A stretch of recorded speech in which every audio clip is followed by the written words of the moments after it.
E aqui é onde gera o interesse para todos nós, porque nós precisamos saber quem devem ser os líderes das nossas igrejas, quem deve ter a referência, sobretudo julgar também sobre os frutos desses líderes e entender sobre a salvação em Cristo Jesus, amém? Porque hoje a gente, meus irmãos, a gente já recebeu a salvação, foi dada de graça a nós não merecíamos, e o Senhor Jesus nos salvou, nos perdoou o nosso pecado. Mas uma coisa que me pegou muito esses dias, e eu queria compartilhar com vocês, foi um questionamento que eu vi de um pastor na internet, e eu não me lembro que pastor foi esse que falou. E a pergunta dele era muito simples, era assim: o que está faltando para você ser totalmente feliz na sua vida? E aí, esse pastor, ele vai dialogando e ele vai falando assim: será que está faltando o quê? Qual bênção chegar, né? Será que está faltando a bênção financeira chegar à sua porta para você ser plenamente feliz? Será que está faltando para você um matrimônio, você se casar, você resolver a sua vida sentimental? Será que está faltando uma noiva, um noivo? Será que está faltando um trabalho dos sonhos? O que está faltando, né? E aí esse pastor, ele chega de forma muito sábia. Ele nos orienta, ele me orientou, né, ali pelo vídeo. Eu pude entender que nós já recebemos tudo aquilo que nós precisamos para ter uma vida plenamente satisfeita em Deus, que é a salvação em Cristo Jesus. O maior problema da sua vida já foi resolvido por Cristo na cruz. E é por isso, meu irmão, que a insatisfação vem muitas vezes de uma falta de percepção daquilo que nós temos em Deus. O que nós temos? Nós temos uma salvação que foi dada de graça, nós não merecemos e mesmo assim recebemos. Portanto, tudo o que vier para a sua vida a partir disso é lucro. É lucro.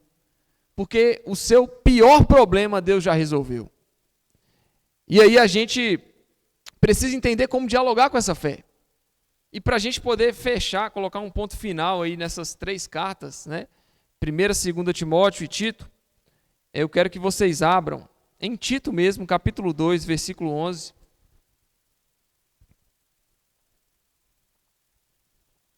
Tito, capítulo 2, versículo 11.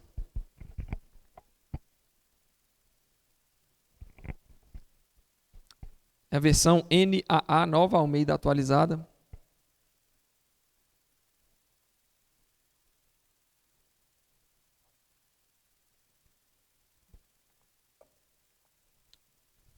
Todos encontraram? Se você não encontrou, você pode ler na televisão que está aqui atrás. Aqui atrás vai ter o que eu estou lendo, do jeito que eu estou lendo a versão NAA, tá? Rickson, minha Bíblia está escrita diferente. Não está diferente, é só uma tradução diferente, tá? Talvez na sua Bíblia esteja escrita de uma forma, mas o sentido do texto é o mesmo. Amém? Glória a Deus. Porque a graça de Deus se manifestou, trazendo salvação a todos. Olha que perfeito isso. Por mim eu encerraria o culto agora. Eu não preciso falar mais nada. A graça de Deus se manifestou, trazendo salvação a todos. E aqui esse todos, é muito importante a gente entender o sentido desse todos, porque qual que era a tensão social na época? Era a tensão entre judeus e gentios. E como que a gente entende que a salvação de Deus, primeiro Jesus vai falar o quê? Igual ele falou para aquela mulher cananeia, que quem veio no culto de quarta ouviu, a mulher cananeia falou: não vim senão para os filhos, as ovelhas perdidas da casa de Israel. Então existe uma segmentação aqui de nacionalidade, né? Para quem que Jesus veio? Veio para o judeu. O judeu rejeitou, mas quando a gente entende a graça de Deus se manifestou trazendo salvação a todos, a gente está ouvindo isso aqui de um judeu, que é Paulo. Paulo escreveu isso. E esse judeu escreve que a salvação veio para todos sem exceção.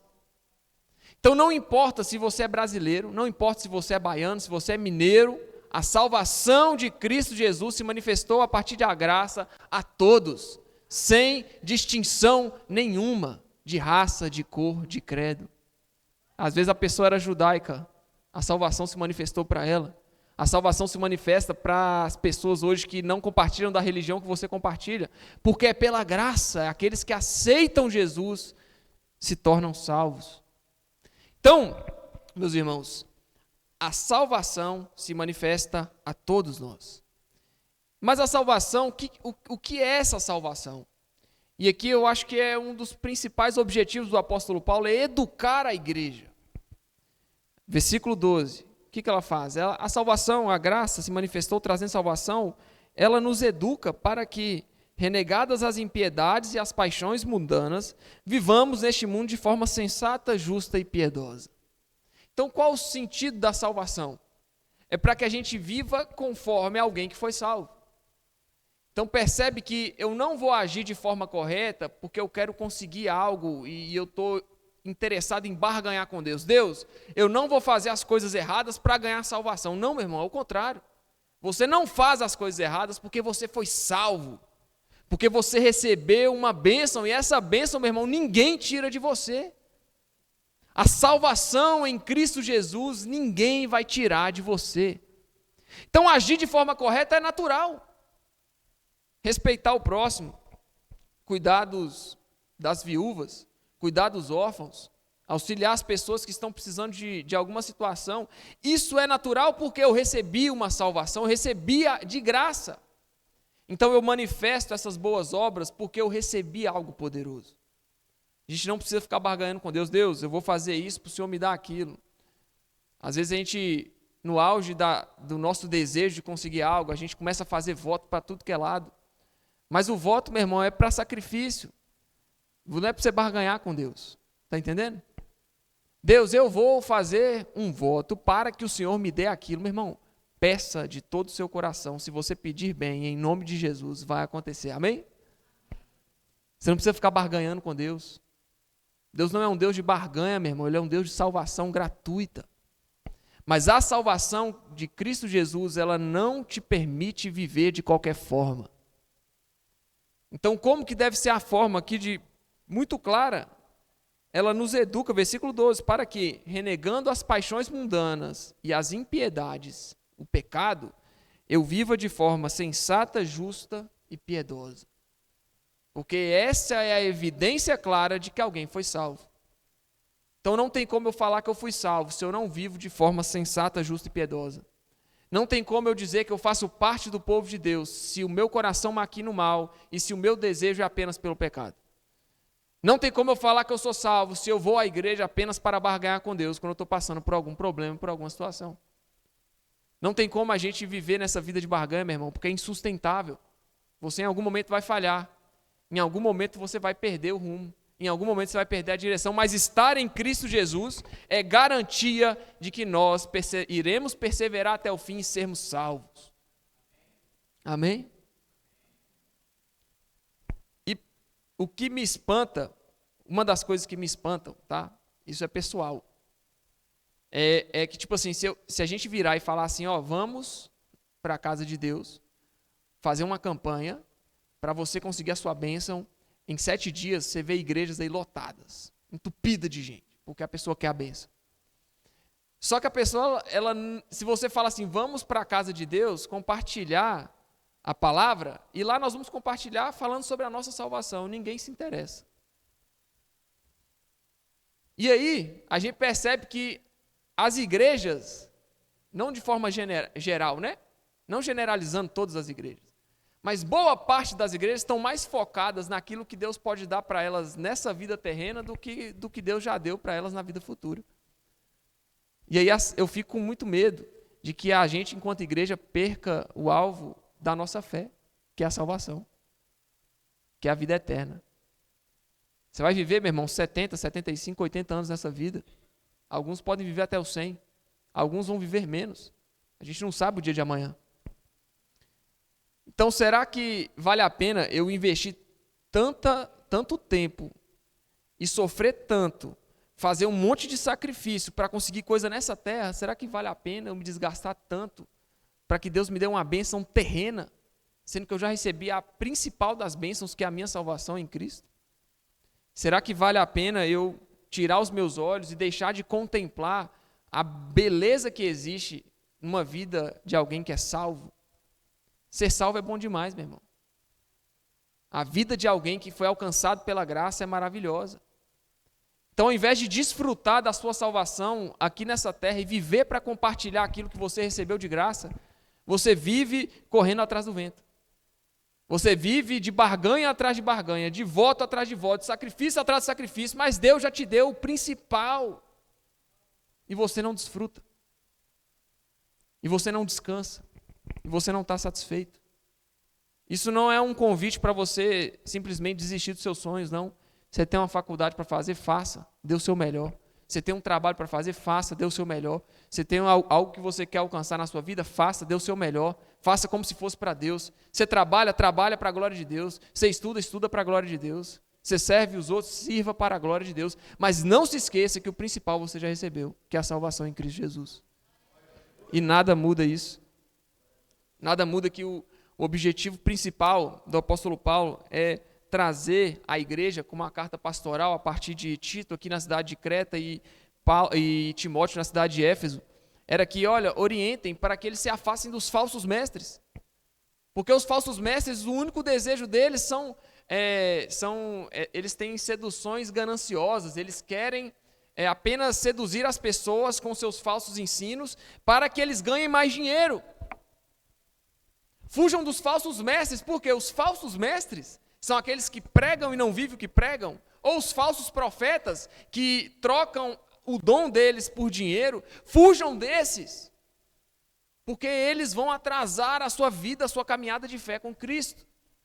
Fujam dessas pessoas, por quê? Porque a salvação já está disponível para você de graça, a toda língua, povo, nação, a todos aqueles que proclamam o nome de Jesus serão salvos pela graça. Isso já está disponível. Então eu não preciso, meu irmão, virar para você e falar, olha, você tem que vir 40 cultos seguidos na igreja para Deus te abençoar. Não, meu irmão, você vai vir 40 cultos seguidos porque você já foi abençoado ricamente em Deus, que derramou a sua misericórdia sobre sua vida. O meu serviço a Deus é uma resposta ao que eu recebi. A minha entrega a Deus é uma resposta ao que eu recebi. Você sair do seu trabalho para vir para a igreja, cansado, é uma resposta do que você recebeu. Você não precisa provar nada para ninguém, meu irmão, nem para Deus, mas Ele sabe o seu coração. E Ele não deixa de contemplar quando você se esforça por Ele. Então, estar aqui hoje, numa sexta-feira, pode ser cansativo para você, mas você só está aqui porque você recebeu algo poderoso, algo que te salvou e mudou sua vida. Por isso, não devemos deixar de anunciar aquilo que recebemos e temos ouvido. Não podemos deixar de anunciar aquilo que nós usufruímos. Não podemos deixar de anunciar e não podemos tirar os nossos olhos daquilo que nós recebemos. Porque se recebemos algo poderoso, eterno, por que a gente perde tempo e empresta o nosso sentimento a algo que é terreno e passageiro? Talvez hoje você está usando um tênis, uma roupa, uma calça, uma blusa aí, que daqui 5 anos você não vai usar mais. Passou. Talvez você tenha um emprego que daqui 10 anos você não vai estar nele mais. Daqui 5 anos você não vai estar nele mais. Mas se tem uma coisa que você sempre estará e sempre vai estar garantido que aquilo vai ser aquilo eternamente, é Cristo Jesus. Somente Jesus é a garantia de estabilidade. Por isso que a sua estabilidade, a sua preocupação não tem que estar naquilo que o dinheiro pode comprar ou que o mundo pode te dar. A sua estabilidade está em Cristo. Por que você tem uma vida satisfeita? Porque eu estou em Cristo e porque eu já recebi tudo que eu tinha que receber. Porque eu estou em Cristo, eu não preciso me sentir insatisfeito com nada, porque eu já sou plenamente satisfeito em Jesus, porque eu já recebi tudo que eu precisava receber. Então essas pessoas que vivem dessa forma, no versículo 13, o que eles estão fazendo? Eles estão aguardando a bendita esperança e a manifestação da glória do nosso grande Deus e Salvador, Jesus Cristo. Se você não está esperando isso, meu irmão, eu não sei o que foi que te alcançou. Eu não sei se a graça de Deus te alcançou. Se você não espera o grande dia do Senhor, o grande dia da volta do Senhor Jesus, eu não sei o que você está esperando. Se você está esperando uma bênção financeira, você está esperando errado, irmão. Se você está esperando uma grande resolução de problemas na sua vida, deixa eu te falar, Jesus passou por problemas, os discípulos passaram por problemas. O início da igreja foi conturbado, meu irmão. Os discípulos foram martirizados, mortos, basicamente todos foram. Apenas o apóstolo João que foi exilado. todos os outros foram mortos. João Batista, aquele que preparou o caminho, como é que foi o fim dele? Ele foi decapitado. Por amor a Jesus, eu não sei que glamour é esse que você está buscando na sua vida. Porque o evangelho certamente não vai te trazer. Sinto lhe dizer. Mas se você está buscando uma vida com a esperança no futuro, de que Cristo Jesus vai voltar, eu te garanto, o evangelho pode sim te dar isso. Eu posso te oferecer isso hoje. Eu posso te oferecer esperança para os dias vindouros. Eu posso te oferecer esperança porque Cristo Jesus prometeu, e eu sei que se Ele prometeu, Ele vai cumprir. Agora, Jesus não te prometeu te dar o carro dos sonhos, tá? Se não estava na Bíblia. Terás o carro dos sonhos quando me pedires. Olha que lindo, cara. Não tinha nem carro na época de Jesus, irmão. Terás o emprego dos seus sonhos se fizeres 40 dias de jejum sem comer. Não tem isso na Bíblia, irmão. Mas tem na Bíblia falando que Ele vai voltar. Isso eu posso te prometer. Beleza? Tá bom para você ou não tá bom ainda? Não, tá bom? Tá bom, irmão. Continua fazendo seus votos e barganhando com Deus, não tem problema. Pode continuar. Pode continuar sendo insatisfeito e deixando de contemplar isso aqui. Rickson, as duas coisas estão separadas? Não. Não estão. Mas quando você entende uma, meu irmão, quando você entende que em Cristo nós somos plenamente satisfeitos, você não vai fazer o seu jejum como um sacrifício, você vai fazer como uma devoção. Você não vai orar como um sacrifício para buscar algo, você vai orar como entrega, porque você entendeu. Seu jejum é diferente, sua oração é diferente, sua leitura da palavra é diferente, sua comunhão com os irmãos é diferente. Porque você não está aqui buscando agradar apenas você. Você está aqui tendo comunhão com seus irmãos e entendendo que a sua presença aqui fortalece quem está aqui também. Porque você entendeu. Então, o objetivo do apóstolo Paulo nessas 3 cartas, de forma muito clara, é trazer a igreja de volta à Bíblia. É trazer a igreja de volta aos ensinos dos apóstolos. É trazer a Bíblia de volta à doutrina de Jesus. Onde nós já temos tudo aquilo que nós precisamos para ter uma vida plenamente satisfeita. Isso não quer dizer que eu não possa buscar mais. Mas quer dizer que eu já tenho tudo que eu preciso. Você já tem tudo que você precisa. Então eu não estou aqui te falando, vai ser a cesta da bênção. Você vai levantar a sua mão e nós vamos orar. E você vai orar, e vai orar, e vai orar. E se você vier 10 sextas-feiras, você vai resolver seu problema. Talvez você não resolva, tá? Mas o principal problema Jesus já resolveu. Busque sim as bênçãos que Jesus pode te dar, porque só Ele pode te dar. Só Jesus pode resolver o seu problema sentimental. Só Jesus pode resolver o seu problema financeiro. Mas saiba que essas coisas são lucro, são um acrescento, porque o principal você já recebeu. Fique satisfeito com isso.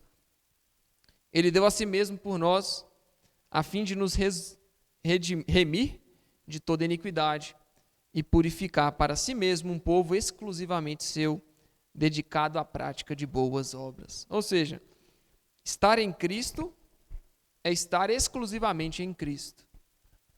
Então, se uma pessoa, quando Jesus fala que em um reino, como é que é? Em um reino não pode ter 2 senhores, como é que é? Não tem como servir 2 senhores. Obrigado. Ou você vai servir um e odiar o outro, ou você vai amar um e odiar o outro. Aí, qual que é o exemplo que Jesus cita? É apenas Mamon, o dinheiro das riquezas? Não. Tem vários outros. Ali foi só uma citação de Jesus de um Deus específico. Você não pode servir a Deus e a Mamon. Mamon é o Deus das riquezas. Então você não pode servir ao Deus das riquezas e servir o Deus da Bíblia. Porque se você segue um e odeia o outro, ou você segue o outro e odeia um. Não tem como seguir 2 senhores. E é por isso que Paulo, de forma muito clara, ele coloca que Cristo se deu por nós a fim de nos remir de toda iniquidade e purificar para si mesmo um povo exclusivamente seu. Deus não te divide com ninguém. Você pode lidar com essa informação? Deus não te divide com demônio nenhum. Deus não te divide com nada. Porque você é exclusivamente dele. Só que não é no singular, é no plural. Aqui está falando da igreja. Então não adianta você na sua casa falar, eu sou de Deus. eu sou só de Deus, mas eu não vou na igreja. Sinto lhe dizer, você está fora da barca. Sinto lhe dizer, você não está fazendo parte do povo de Deus, porque o povo de Deus somos nós. Difícil, né? Porque você tem que lidar com o seu irmão. Você tem que lidar com quem está do seu lado, que é diferente de você, veio de outro lugar que você, tem experiências diferentes de você. Por isso que existe riqueza, meu irmão, na Bíblia. E é por isso que uma das grandes dificuldades da igreja na época, que se torna a dificuldade da igreja hoje, é a comunhão. Porque antigamente tinha judeu e grego dentro da igreja. Um queria falar grego, o outro não aceitava o grego, tinha que falar o hebraico, tinha que falar o aramaico, porque era a preservação da raiz judaica.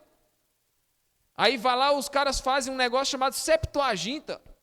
70 homens lá no século 3 a.C., ano 3 a.C., vai lá e faz o quê? Traduz o Velho Testamento para o grego. Traduzir o Velho Testamento para o grego, irmão. E aí os judeus ficou querendo se debater, não pode.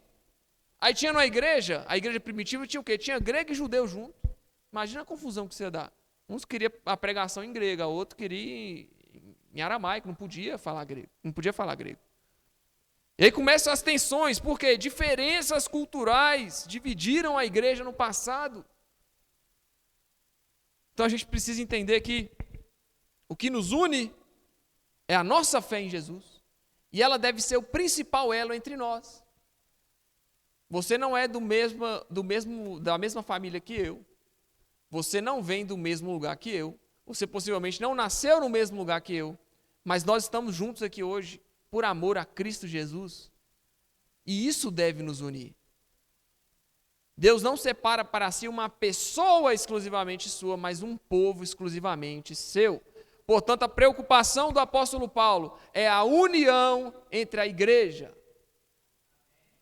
E é por isso que no capítulo 3, nós vamos lendo, deixa eu só ler o último versículo, versículo 15, ensine essas coisas, também exorte e repreenda com toda autoridade, que ninguém despreze você, mesmo conselho que ele dá para Timóteo. Então vai seguir no capítulo 3. Lembre a todos que se sujeitam aos governantes, às autoridades, sejam obedientes, estejam prontos para toda boa obra, que não difamem ninguém, sejam pacíficos, cordiais, dando provas de todo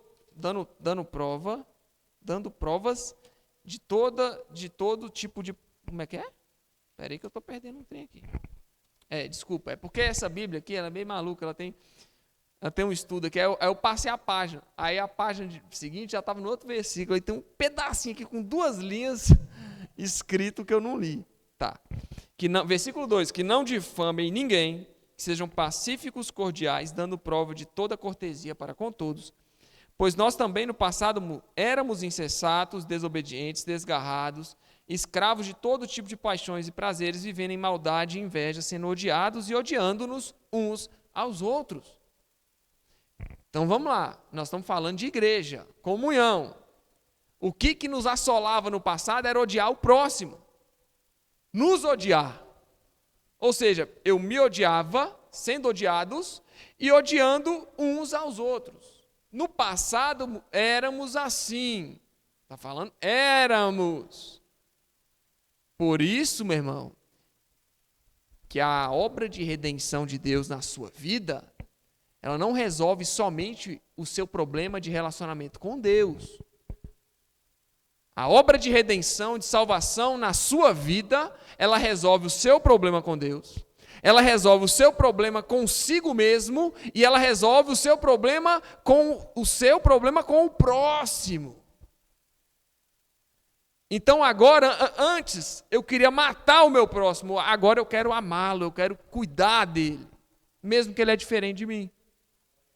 Antigamente eu me odiava. Antes de encontrar Cristo eu me odiava. Muita gente é assim. Eu não sabia o que eu ia fazer da minha vida, eu estava vivendo uma vida perdida no pecado, só buscando os prazeres desse mundo, e encontrei Jesus, resolveu o seu problema consigo, agora você encontrou Cristo. Em terceiro lugar, resolveu o seu problema com Deus. Então percebe que Deus atua nessas 3 áreas. Nosso relacionamento conosco, com o próximo e com Ele. E tanto que um dos mandamentos que Jesus chega e fala assim, olha, não lhe dou um novo mandamento, mas um antigo. Está lá atrás nos 10 mandamentos.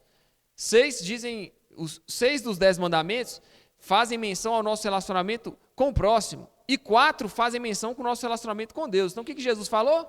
Ame ao Senhor Deus de todo o seu coração, de todo o seu entendimento, e ame ao seu próximo como a ti mesmo. Se você não se ama, meu irmão, como que você vai amar alguém? Então Jesus resolveu isso também. Agora você se ama, você se reconciliou consigo, agora você ama o próximo e agora você ama a Deus. Então, está falando que vivia odiando e sendo escravo de todo tipo de paixões e prazeres. Versículo 4, mas quando se manifestou a bondade de Deus, nosso Salvador, e o seu amor por todos, Ele nos salvou, não por obras de justiça praticada por nós, mas segundo a sua misericórdia. Ele nos salvou mediante o lavar regenerador e renovador do Espírito Santo, que Ele derramou sobre nós ricamente por meio de Jesus Cristo, nosso Salvador, a fim de que, justificados por sua graça, nos tornemos herdeiros segundo a esperança da vida eterna. Então, o lavar regenerador e renovador do Espírito Santo, aquilo que renovou a sua vida, derramou ricamente, Deus derramou ricamente sobre você por meio de Cristo. Versículo 8, fiel é esta palavra, e quero que você fale ousadamente a respeito dessas coisas, para que os que creem em Deus se empenhem na prática de boas obras. Essas coisas são excelentes e proveitosas para todas as pessoas. Evite discussões tolas, genealogias, controvérsias e debates sobre a lei, porque são inúteis e sem valor. Evite a pessoa que provoca divisões, depois de admoestá-la 1 ou 2 vezes, pois você sabe que tal pessoa está pervertida, vive pecando e por si mesmo está condenada. Portanto, existem 6 coisas que o Senhor odeia, e a 7ª ele abomina, que é aquele que faz divisão entre uns e outros. Paulo novamente chega aqui e vai falar o quê? Evite a pessoa que provoca divisão. Está entendendo? Divisão onde? Na igreja. Evite quem provoca divisões dentro da igreja. Admoestou a pessoa, falou, olha, para com isso. Fala de novo a pessoa, para com isso, meu irmão. Agora você evita. Tais pessoas devem ser eliminadas do meio da igreja, não servem para viver dentro da igreja. Está entendendo? Assim como a pessoa que vive uma vida de pecados, ela não pode estar onde nós estamos aqui em cima, assim também a pessoa que faz algo que Deus odeia, também não pode. Então, quem provoca divisão dentro da igreja, está provocando divisão entre o corpo de Cristo. Está entendendo a gravidade de alguém que provoca divisões dentro da igreja? Porque a igreja, meu irmão, não é você, a igreja somos nós. Provocar divisão dentro da igreja é provocar divisão entre nós. Então, o nosso relacionamento, que está reconstituído pelo amor de Cristo, porque Cristo derramou em minha salvação e agora eu amo o meu próximo, se existe a divisão, eu estou recebendo ali uma punição dupla. Por quê? Porque antes eu odiava o meu próximo, agora eu amo o meu próximo. Mas agora eu provoco divisão, então você está recebendo uma punição dupla, meu irmão. Porque você já tem a capacidade de amar o seu próximo, de viver em comunidade. E mesmo assim você não faz, você divide a igreja. Dividir a igreja é estar a serviço de Satanás dentro da igreja. Resumindo. Aquele irmão que provoca divisão, o irmão que provoca contendas entre irmãos, ele está a serviço do diabo dentro da igreja, eu não tenho medo de falar isso. Portanto, qual que é o nosso objetivo aqui? É viver uma vida em comunidade, sem peso na consciência. É viver uma vida em comunidade, amando a Deus, amando o meu próximo e me amando. Servindo uns aos outros, sem interesses, servindo a Deus, sem esperar algo que Deus vai me dar, que vai resolver a minha vida. Não, eu preciso servir a Deus, porque eu já recebi algo poderoso. E eu posso sim ficar triste, eu posso sim sentir desanimado um dia ou outro, mas é por isso que você vive em igreja. Porque no dia que você estiver desanimado, você pode chamar quem está aqui na frente para orar por você. Você pode chamar um obreiro para compartilhar o seu problema.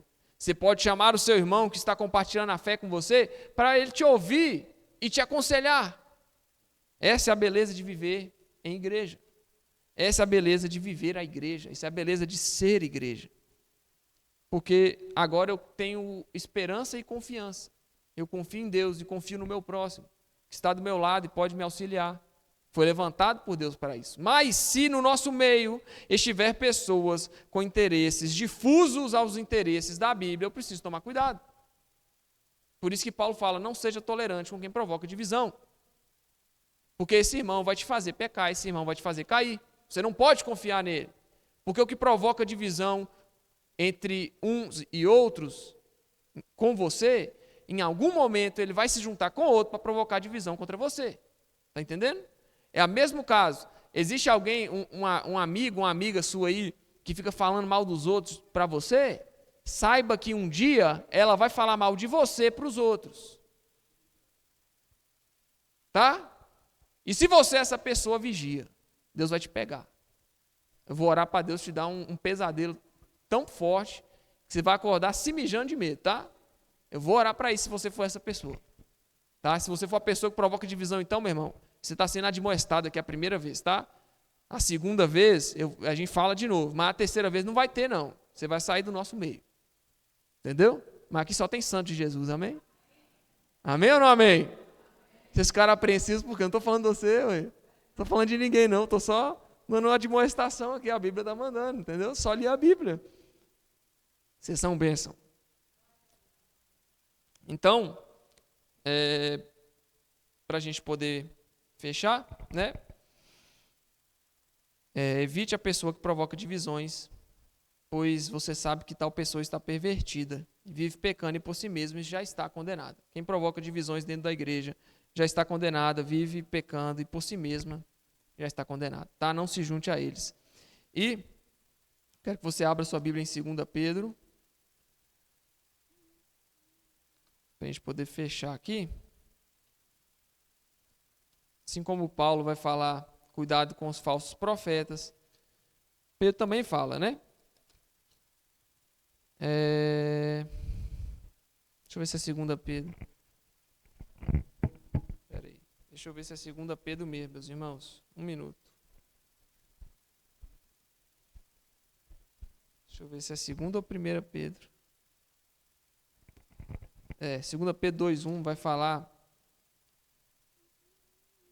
2 Pedro 2:1 vai falar, assim como surgiram falsos profetas no meio do povo, também haverá falsos mestres entre vocês. Eles introduzirão heresias destruidoras, chegando a renegar o soberano Senhor que os resgatou, trazendo sobre si mesmos repentina destruição.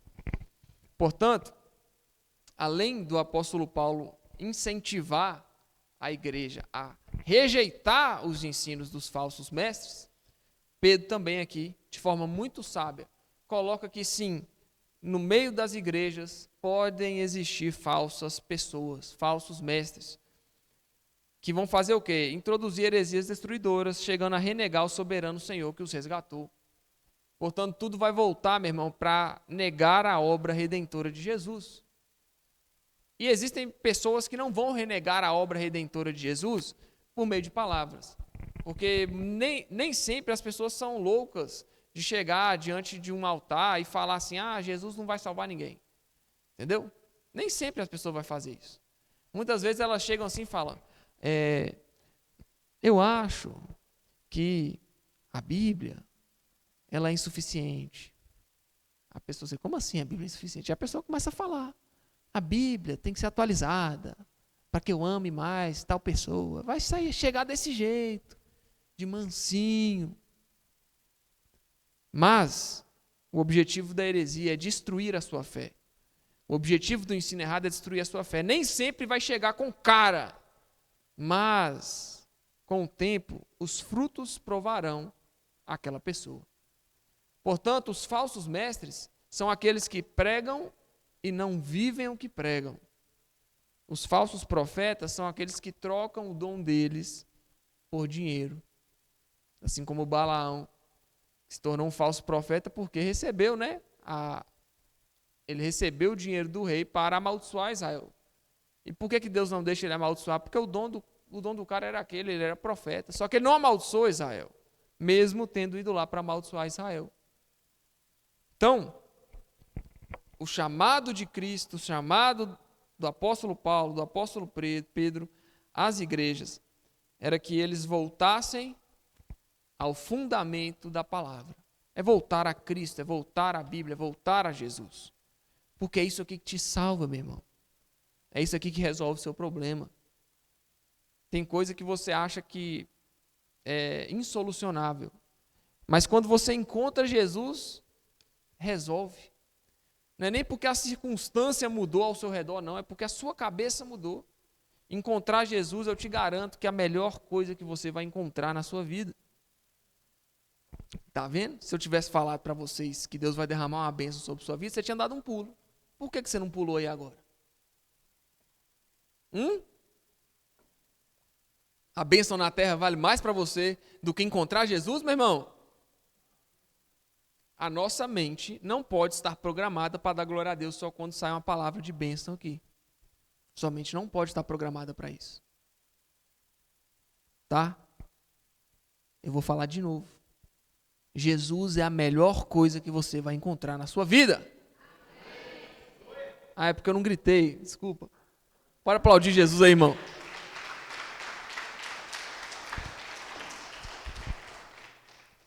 Então, sem mais por hoje, era só isso que o Senhor tinha para derramar sobre você. Que você busque o Senhor, meu irmão, de verdade, tá? Sem máscara. Se você tem um problema, peça ao Senhor que Ele resolva. Mas não se afaste dele enquanto Ele estiver resolvendo. Tá? Se tem algo na sua vida que você tá num beco sem saída, saiba que Jesus, Ele vem dos altos, irmão. Então olha para cima, tá? O beco está sem saída, mas para cima está liberado. Entendeu? Está sem saída, não sei para onde que eu vou, olha para cima.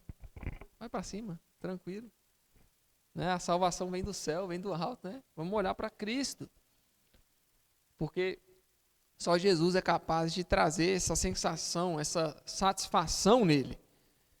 A gente não pode perder de vista a ideia de que o Espírito Santo é uma pessoa que habita em nós.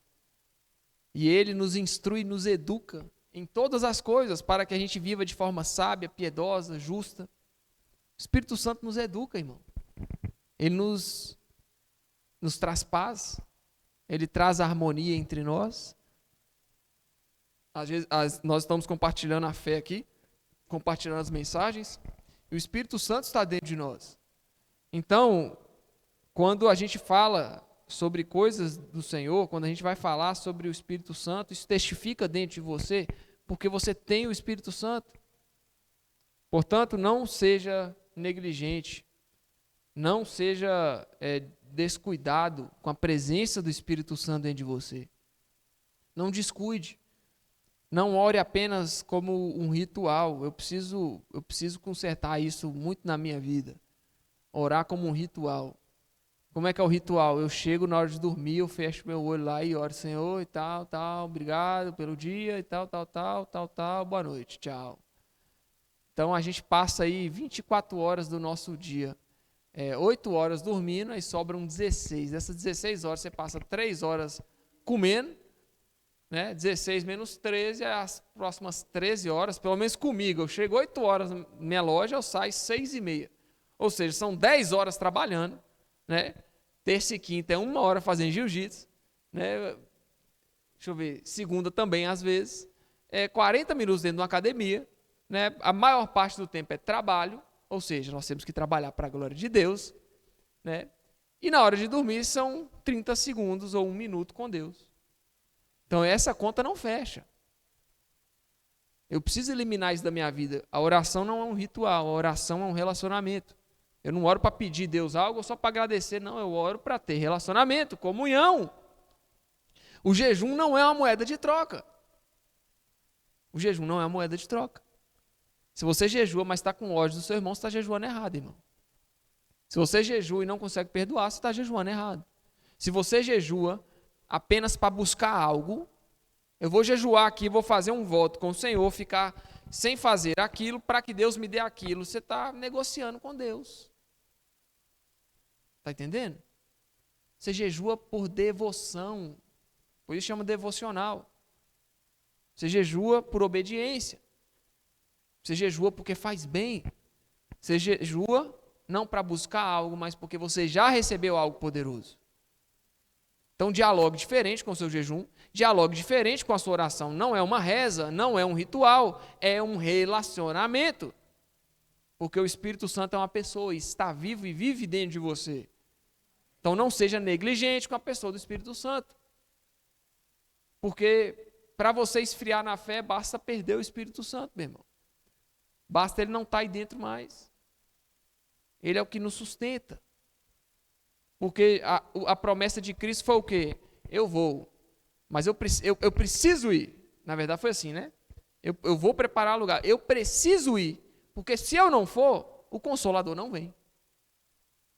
Se fosse, meu irmão, se o Consolador não fosse de grande importância, se o Espírito Santo não fosse de grande importância para nós, Jesus tinha ficado aqui e falado, não, pode deixar que o Espírito Santo pode ficar aí. Ele foi para que o Espírito Santo viesse, para que ele pudesse preparar lugar. Então a presença do Espírito Santo dentro de você, meu irmão, é importantíssima. Nutre a presença dele com oração, com jejum, com devocional na palavra, leitura da palavra. Porque essa é a administração da sua fé. Mas o que a gente faz para administrar a nossa fé? Quem vem na EBD sabe. Cadê meus meninos? Só está a Gabi aqui. É os meios de graça. Como é que é os meios de graça, Gabi? Você lembra de algum? Lembra? Ela não está lembrando que ela está nervosa. Mas eu ensinei, não ensinei? A ceia é um meio de graça. Mas qual? Batismo. Batismo é um meio de graça. Para que a gente administre nossa fé. Por isso você tem que se batizar e fazer parte de uma igreja.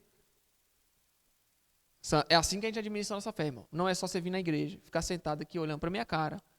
Você só vai me ouvir aqui, você só me ouviu por 40 minutos. Olha bem. Você me ouviu por 40 minutos.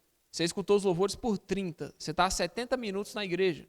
1h10. Nós vamos já partir para a oração para a gente poder encerrar. E aí? 1h30 só na sua sexta-feira. Você vem no culto de quarta e domingo? Quem vem no culto de domingo aqui? De manhã? Quem veio à noite? Quem veio quarta? Quem não veio domingo de manhã, domingo à noite e nem quarta, a sua semana foi 1h30 dentro da igreja. Sexta-feira, praticamente. E o restante da sua semana foi como? Como é que foi? Você orou? De verdade? Você jejuou de verdade? Você perdoou o seu próximo? Você leu a palavra? Você meditou na palavra? Você alimentou o seu espírito e fugiu da sua carne? Como foi a sua semana? Porque isso diz mais a respeito de quem você é do que 1h30 aqui dentro da igreja. Então busque o dia a dia com Deus, a partir dos meios de graça. Ele foi e deixou o Espírito Santo. Aí você pode orar, você pode jejuar, você pode ler a Bíblia, você pode ceiar com os irmãos, você pode ceiar com a sua família, tá? Aqui a gente não coloca como uma doutrina, só pode ceiar uma vez no mês. Não, você pode ceiar todo dia se você quiser, tá? Jesus fala, fazer isso em memória de mim. Só não coma para a sua própria condenação. Não coma para encher sua barriga, tá? Coma como uma memória de Cristo. Então pode ceiar, pode sim. Se batize, tenha comunhão com os irmãos. Isso são meios de graça, formas de administrar a sua fé. Então administre sua fé do jeito correto, tá, irmão? Às vezes você não consegue vir nos outros cultos, não tem problema. Nós não vamos te crucificar, tá? Jesus foi crucificado por nós e eu não preciso fazer isso com você também, tá? Jesus é aquele que está no madeiro. Mas, está não, já ressuscitou, desculpa. Perdão o meu erro teológico aqui. Perdão. Jesus ressuscitou e a cruz foi para te salvar, tá bom? Beleza? Não seja descuidado com a sua fé, com a sua salvação, porque ela custou muito caro e tem um preço importante, amém? Que Deus te abençoe, você está feliz? Que bom. Abençoa quem está do seu lado aí. Fala assim, que bom que você está aqui hoje. Porque nós estamos aqui hoje, vivendo a fé em Cristo Jesus. E é para isso que Ele se manifestou. Vamos orar? Fique de pé um momento no seu lugar.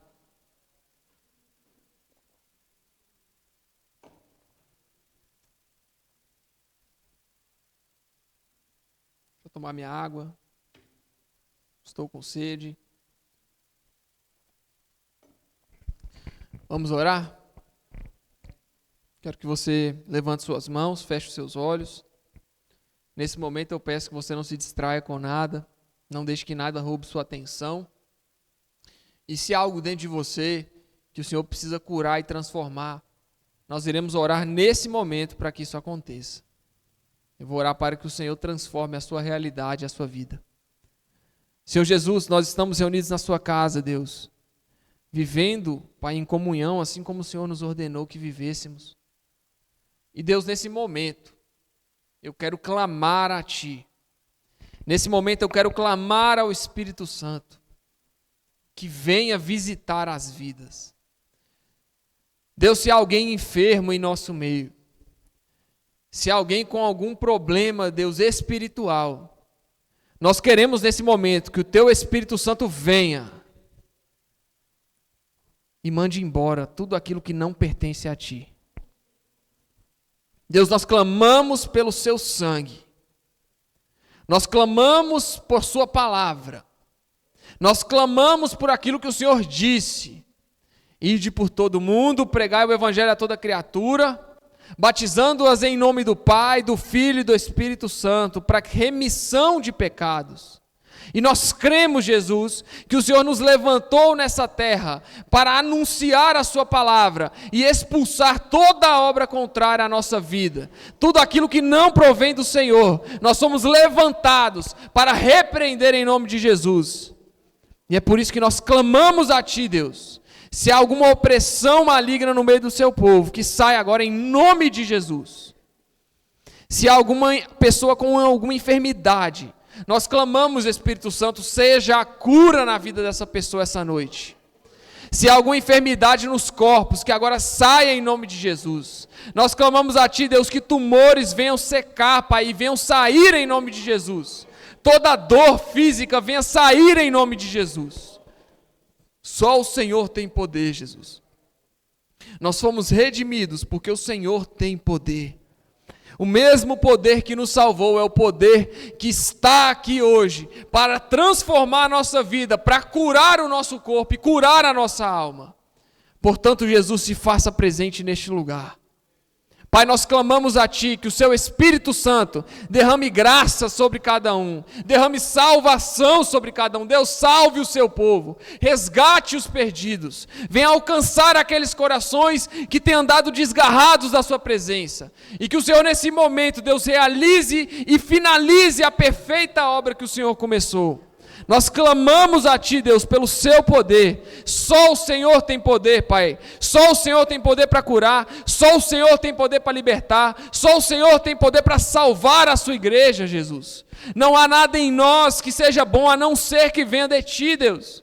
Portanto, nós clamamos pelo Seu poder, nós clamamos pela Sua unção, nós clamamos pela Sua manifestação neste lugar, Deus. Venha curar as almas, venha curar cada um que está enfermo na alma, cada dor, Pai, no coração, nós repreendemos em nome de Jesus, que o Senhor venha com a cura completa sobre cada um neste lugar, Deus. É o que nós clamamos a Ti e pedimos e cremos que o Senhor vai finalizar a boa obra que o Senhor iniciou na vida dos Seus filhos.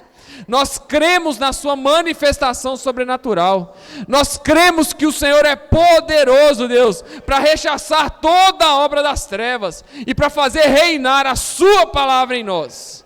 Nós cremos nisso, Jesus, e clamamos pelo Seu sangue, porque cremos na Sua palavra.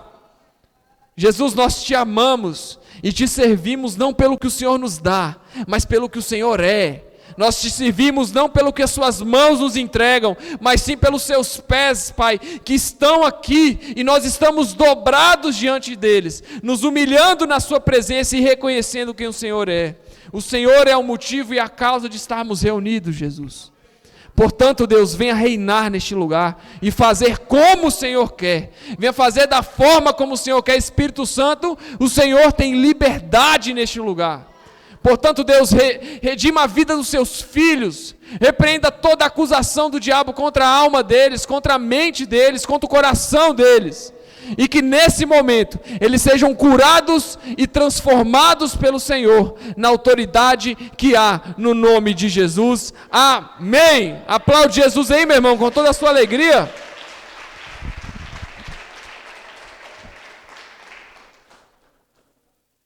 Glória a Deus. Que o Senhor Jesus te abençoe ricamente e que você entenda que você recebeu uma bênção tremenda, que é ser salvo, que é estar com o Espírito Santo. Entenda isso e viva a sua fé com toda alegria. Amém, irmão? Dá um abraço a quem está do seu lado aí. Cumprimenta esse irmão. Fala assim, Deus te abençoe. É bom ter você. Amém, meus irmãos? Que o Senhor Jesus te encoraje, tá? A viver uma fé não fingida, sem fingimento algum, e que o Senhor te fortaleça. Amém? Depois de amanhã, domingo, de manhã nós temos culto 10 horas, e 7h30 da noite nós iremos ter o culto da ceia, então que você venha participar desse momento com a gente, tá? Você é crente, você pode participar. Se você não é crente, você pode participar também. Tá? O importante é você virar crente e ter ciência daquilo que você está fazendo, que é em memória de Cristo, tá? Rickson, estou vivendo uma vida de pecado, eu posso ceiar? Meu irmão, para de pecar e ceia. Não faz sentido? Não é? Não é, Rogério? A pessoa complica, né? O ser humano complica as coisas, são fáceis, são simples.